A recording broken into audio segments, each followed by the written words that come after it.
Artificial intelligence ही एक क्रांती आहे की धोका? चला या मोठ्या प्रश्नाचं उत्तर शोधूया. सगळ्यांच्या मनात एकच प्रश्न आहे, एआयमुळे आयटी सेक्टरचं काय होणार? नोकऱ्यांवर काय परिणाम होईल? अगदी सोप्या भाषेत सांगायचं तर एआय म्हणजे माणसांसारखा विचार करणारी आणि शिकणारी स्मार्ट मशीन तयार करणं. एआय म्हणजे कुठलं एकच तंत्रज्ञान नाही, तर यात मशीन लर्निंग, डीप लर्निंग अशा अनेक गोष्टी एकत्र काम करतात. आणि हो, याचमुळे कामाच्या पद्धतीत विशेषतः नोकऱ्यांमध्ये मोठ्या बदलांना सुरुवात झाली आहे. हा चार्ट बघा. 2024च्या आसपासच एआय आधारित कामांनी मॅन्युअल कामांना मागे टाकलंय. बदल खूप वेगाने होतोय.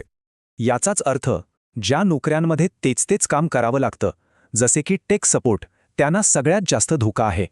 जगभरात जवळपास 1.8 मिलियन इतक्या कोडिंग आणि सपोर्ट जॉब्सवर परिणाम होण्याचा अंदाज आहे.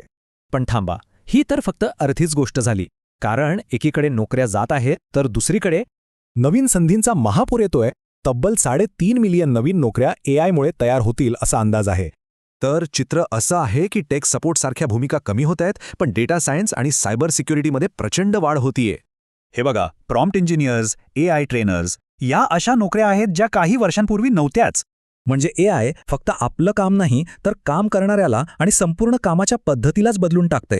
आणि याचा फायदा फक्त आयटीला नाही, तर हेल्थकेअर, फायनान्स आणि मॅन्युफॅक्चरिंगसारख्या क्षेत्रांनाही होतोय. एवढंच नाही, तर एआय आता आपल्या रोजच्या आयुष्याचा एक महत्त्वाचा भाग बनला आहे. जेवणाचा प्लॅन करण्यापासून ते घरातल्या छोट्या मोठ्या दुरुस्तीपर्यंत एआय सगळीकडे मदत करू शकतं. ही काही महत्त्वाची टूल्स आहेत. चॅट जीपीटी, मिड जर्नी, जी नक्कीच वापरून बघायला हवीत. हे वाक्य खूप महत्त्वाचं आहे.